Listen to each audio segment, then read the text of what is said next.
मौलाना तौकीर रज़ा हमारे साथ बात करने के लिए मौजूद हैं। मौलाना, कल आपने जयपुर में एक तकरीर की जिसमें आपने ये कहा कि एक साथ आएंगे तो फिर रूह कांप जाएगी। किसके एक साथ आने की बात कर रहे हैं और किसकी रूह कांपने की बात कर रहे हैं? तमाम चैनलों ने ये जाहिर करने की कोशिश की है कि मैंने हिंदू समाज को चैलेंज किया है। मैं हिंदू मुस्लिम एकता की बात करता हूँ और अमन और शांति की बात करता हूँ।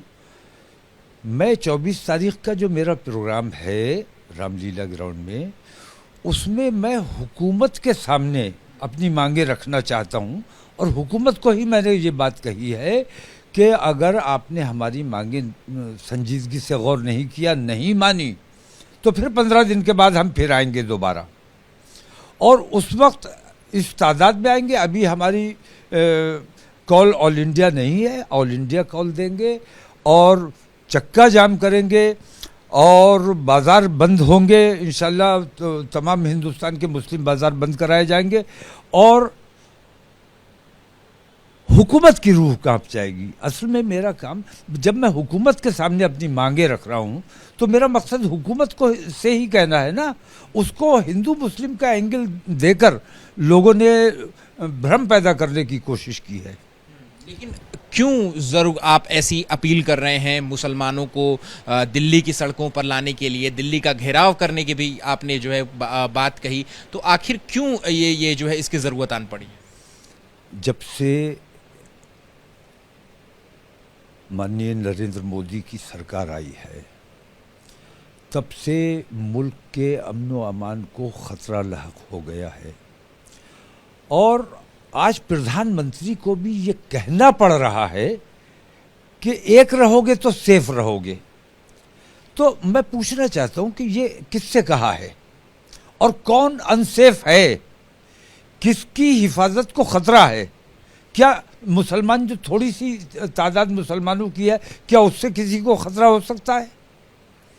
सरकार आपकी है, पुलिस आपकी है, सैनिक और अर्धसैनिक बल आपके हैं और तादाद आपकी है, नंबर्स आपके हैं, तो हर तरह से आप मजबूत हैं। फिर भी आप ये कह रहे हैं तो इसका मतलब ये है कि आपको कहीं ख़तरा है।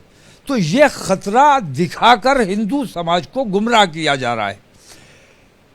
हिंदुत्व को या हिंदू समाज को किसी किस्म का ख़तरा नहीं है। अगर हिंदू समाज को ख़तरा है या हिंदुत्व को ख़तरा है तो वो तन्हा नरेंद्र मोदी से ख़तरा है, क्योंकि इन्होंने नया हिंदुत्व पैदा कर दिया है। वो जो सनातन पहले हुआ करता था उसमें और आज के हिंदुत्व में ज़मीन आसमान का फ़र्क है। और इसीलिए मैं देखता हूँ कि चारों धर्मगुरु जो हैं, चारों शंकराचार्य, वो नाराज़ हैं इन तमाम चीज़ों से। तो धर्म का काम धार्मिक लोगों को करने दो। मंदिर के प्रसाद में गाय की चर्बी मिलाई जा रही, मिलावटें की जा रही हैं, तो सरकार को मंदिरों को धर्मगुरुओं के हवाले करना चाहिए, पुजारियों के हवाले करनी चाहिए और मस्जिदों के मामलात में हस्तक्षेप नहीं करना चाहिए। तो नरेंद्र मोदी ने हिंदुत्व का मतलब बदल दिया है और ज़ॉम्बीज़ पैदा कर दिए हैं, जो पार्लियामेंट में भी अभद्र भाषा में बात करते हैं, गालियां देते हैं और उनसे कोई सवाल नहीं किया जाता। वही लोग सरकारी बंदूक से ट्रेन में मुसलमानों को मार डालते हैं, वही लोग किसी के घर पे चढ़ जाते हैं। तो मैं ये कह रहा हूँ, मैं मुसलमानों की बात नहीं कर रहा हूँ, मैं हिंदुओं की बात कर रहा हूँ कि वो जिसने अपनी सरकारी बंदूक से चेतन ये बताइए कि मारने के बाद भाई जिन्हें मार दिया वो तुम्हें छुटकारा मिल गया उन्हें, लेकिन तुम्हारी नौकरी गई, तुम जेल में पड़े हुए हो, तो तुम्हें तकलीफ़ों से गुजरना पड़ रहा है। अब तुम्हारी माली मदद कर दी जाए तो लेकिन वो जो तकलीफ़ तुम्हारी है और जो तुम्हारा परिवार जो जिस तकलीफ़ से गुजर रहा है, मैं हिंदू समाज के हित की बात करता हूँ और नरेंद्र मोदी हिंदू समाज को और ऐसे जितने हिंदुत्व वाले जितने संगठन हैं वो तमाम के तमाम हिंदू समाज को नुकसान पहुंचाने का काम कर रहे हैं। मुसलमानों का नुकसान नहीं हो रहा है। कैसे नुकसान? अब देखिए, जैसे बहराइच में वो बच्चा राम गोपाल कत्ल कर दिया गया, बहुत मजम्मत करता हूं मैं, ये हल नहीं है। लेकिन मैं ये कह रहा हूं कि उसने जो किया वो भी ठीक नहीं था, और उसके जवाब में जो कुछ किया गया वो भी ठीक नहीं है। अब वो बच्चा तो चला गया, उसके घर वाले कितनी तकलीफ में होंगे, कितने गम में होंगे, उनके गम में भी हम बराबर के शरीक हैं, और ऐसे ऐसे गमों से हम बहुत बार गुजरे हैं। तो ऐसे गम हमारे घर में या हमारे भाइयों के घर में ऐसे गमों से ना गुजरना पड़े, मैं इसके लिए कोशिश। कॉन्फ्रेंस में भी आपने सर इसका जिक्र किया था कि मुस्लिम लड़कियों को बहुत से हिंदू लड़के जो है वो बहका ले जाते हैं, उससे नुकसान होता है, क्या थी?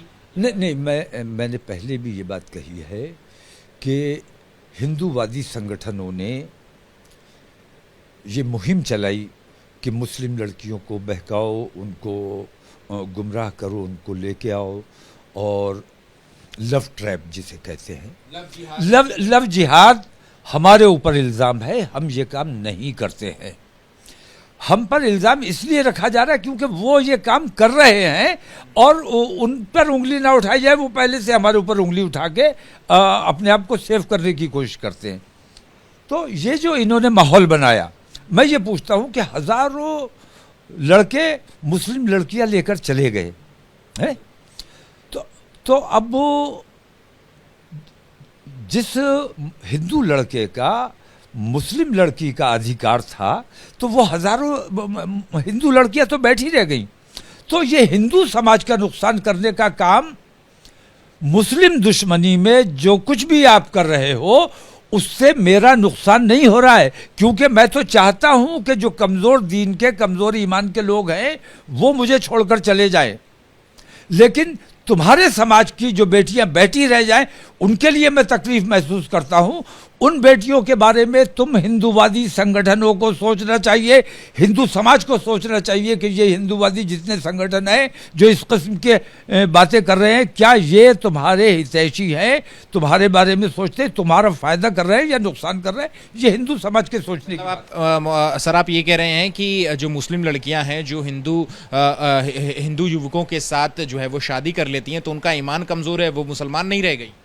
नहीं, जब हिंदू के साथ चली गई, उन्होंने धर्म परिवर्तन कर लिया। बिना धर्म परिवर्तन नहीं, मुसलमान कैसे रह गई?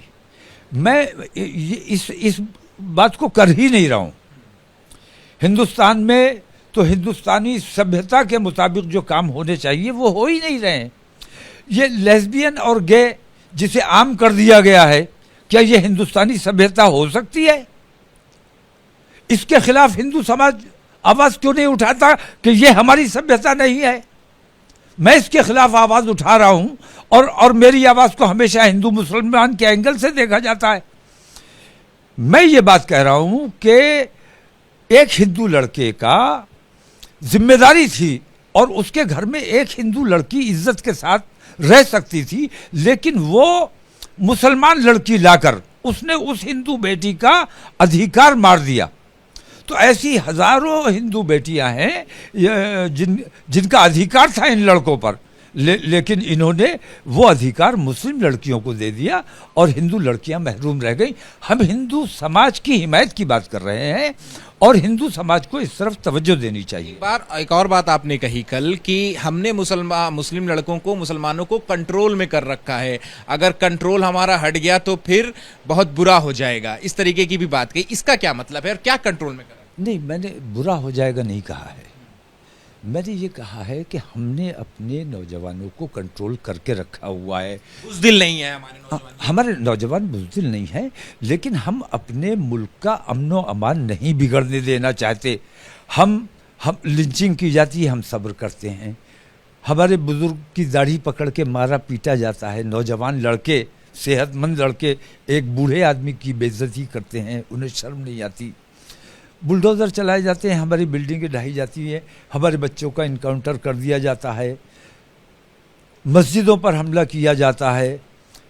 तो इन तमाम चीज़ों के लिए हम सब्र करते रहे हैं, और हमने अपने नौजवानों को कंट्रोल में किया है। हमारे उलमा ने अपने नौजवानों को कंट्रोल में रखा है और ये समझाया है कि किसी भी कीमत पर कानून अपने हाथ में नहीं लेना है। तो कानून हम अपने हाथ में नहीं ले रहे हैं, तो हमें हुकूमत से ये गुहार करना चाहिए कि हम कानून के दायरे में रह रहे हैं, हम अपने नौजवानों को कंट्रोल किए हुए हैं। तो तुम्हारी जिम्मेदारी है, तुम्हारे वो बच्चे जो कहीं गोली चला देते हैं, कहीं लिंचिंग कर देते हैं, कहीं किसके घर में घुस जाते हैं, लूटपाट कर लेते हैं, उनको कंट्रोल करना किसकी जिम्मेदारी है? क्या मौलाना इसके जरिए धमकी दे रहे हैं? मौलाना तौकीर रजा एक तरीके से धमकी दे रहे हैं या फिर सलाह दे रहे हैं? मैं मशवरा दे रहा हूं कि ऐसे तमाम बच्चे जो इस किस्म की चीज़ों में लिप्त हैं, उनके माँ बाप ने उनको ये संस्कार नहीं दिए होंगे, मुझे यकीन है। क्योंकि कोई भी माँ बाप, कोई भी पेरेंट्स अपने बच्चों को अच्छे ही संस्कार देते हैं, लेकिन उन पेरेंट्स को इस पर भी नज़र रखनी चाहिए कि हमारे बच्चे किसके संपर्क में हैं, कहाँ से क्या सीख कर आ रहे हैं। इन हिंदूवादी संगठनों के संपर्क में अगर आपके बच्चे रहेंगे तो इस किस्म की तकलीफ़ों से गुजरना ही पड़ेगा। आपका बच्चा हमें मार डालेगा तो भी आपको तकलीफ से गुजरना पड़ेगा, क्योंकि कानून है, आपका बच्चा जेल चला जाएगा। और अगर इस लड़ाई में कहीं आपका बच्चा मर गया तो भी आपको तकलीफ, आपका नुकसान है। इसलिए मैं ये कहता हूँ कि हिंदू मुस्लिम एकता बेहद ज़रूरी है, और जो इस एकता को तोड़ने का काम कर रहा है वो मेरे मुल्क का दुश्मन है, वो मेरे देश को। आपके रिएक्शन दिया है, बीजेपी के नेता ने आपका रिएक्शन दिया है, मैं बताऊं कि क्या रिएक्शन है वो आपके ही बयान पर। तो उन्होंने कहा है कि एकता के भय के बल से मौलाना तौकीर रजा ने 24 घंटे के अंदर अंदर अपना बयान बदल लिया। पहले वो कह रहे थे कि रूह कांप जाएगी, लेकिन अब वो कह रहे हैं कि नहीं, हम तो सलाह दे रहे हैं। ये ऐसा बीजेपी के नेता का अभी अभी बयान आया है। नहीं, बीजेपी का नेता क्या कह रहा है मैं उसका कोई जवाब नहीं देना चाहता, लेकिन रूह कांप जाएगी ये मैं अब भी कह रहा हूं कि अगर बातें नहीं मानी गई, बेईमानी जारी रखी गई और इस निंदा के खिलाफ कानून नहीं बनाया गया तो हम 15 दिन के बाद फिर आएंगे और देशव्यापी आंदोलन किया जाएगा। पूरा देश हिंदुस्तान में दिल्ली में जमा किया जाएगा। और मैंने हिंदू समाज को चैलेंज नहीं किया है, मैंने हुकूमत को चैलेंज किया है कि आपकी रूह कांप जाएगी और आपकी जिम्मेदारी है वो सारे इंतजामात देखने की, वो सारे इंतजामात फिर इनको देखना है।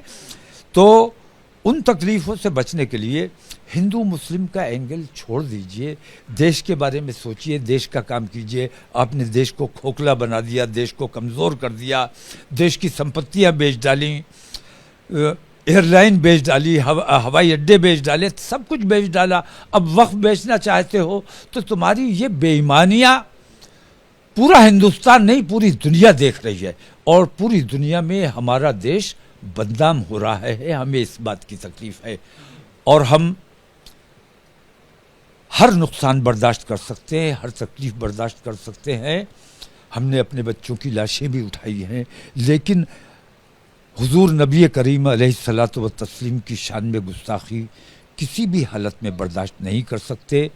जिन लोगों ने गुस्ताखी की है उनको फ़ौरन गिरफ्तार किया जाए, उनके खिलाफ सख्त कार्रवाई की जाए। और इसी सेशन में हमारी ये मांग है कि इसी सेशन में ईश निंदा के खिलाफ सख्त कानून बनाया जाए, ताकि कोई भी किसी भी धर्म के खिलाफ कोई टिप्पणी ना कर सके। बीजेपी के ही सांसद हैं निशिकांत दुबे, उन्होंने कहा कि जमीयत उलमा लोहरदग्गा झारखंड में उन्होंने ये ऐलान किया है, बाकायदा चिट्ठी लिखी है कि जो इंडिया गठबंधन को मुसलमान जो है वो वोट करे। वोट जिहाद का भी नाम जो है वो अलग अलग चुनावों में देखने को और सुनने को मिल रहा है। नहीं, मैं सियासत की बात नहीं कर रहा हूँ, कौन किसको वोट करे कौन किसको वोट ना करे, मैं इस चक्कर में नहीं हूँ।